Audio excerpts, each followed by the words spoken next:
If life is a lottery, then Earth hit the jackpot. But just how rare is a planet like ours? That question drove one of the most ambitious space missions in human history. Welcome back to Infinity Beyond. Today, we explore the legacy of NASA's Kepler Space Telescope, a mission that scanned the cosmos for other Earths and left us with answers, questions, and a sense of cosmic humility. Let's rewind to 2009.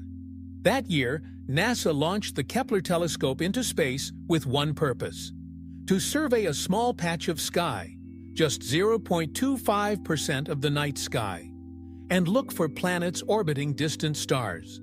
Not just any planets, rocky planets, Earth-like planets, planets in the habitable zone, where liquid water could exist and life might find a foothold. Over the course of its 9-year mission, Kepler didn't just fulfill its mission, it exceeded all expectations. It observed over 500,000 stars and discovered more than 20,600 confirmed exoplanets, with thousands more potential candidates.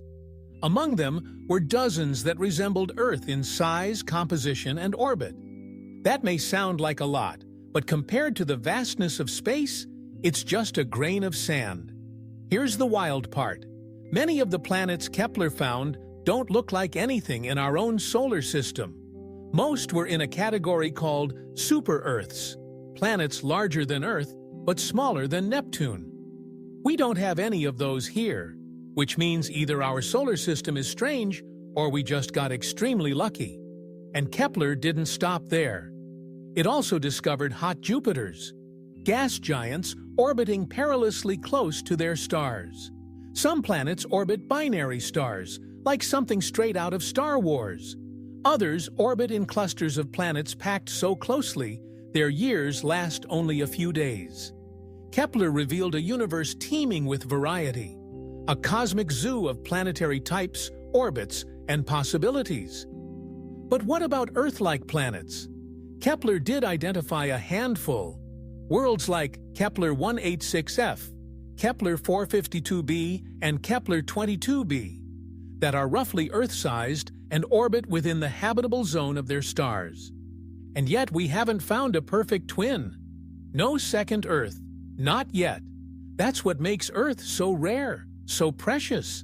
It's not just about location, it's about balance.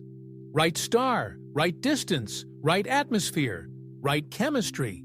Everything had to align and stay aligned for billions of years. Earth didn't just win the lottery, it won every lottery, every time. But Kepler gave us more than data.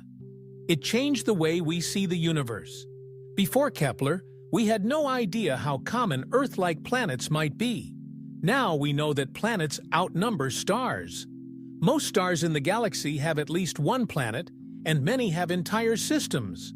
Some scientists now estimate that there could be 300 million potentially habitable worlds in our galaxy alone. That doesn't mean life exists on all of them, but it means the potential is enormous. We are not the exception. We are part of a cosmic trend, and that idea has changed the focus of astronomy. Today, telescopes like TESS and James Webb are continuing Kepler's legacy. They're zeroing in on the most promising candidates, peering into their atmospheres, and searching for chemical fingerprints of life.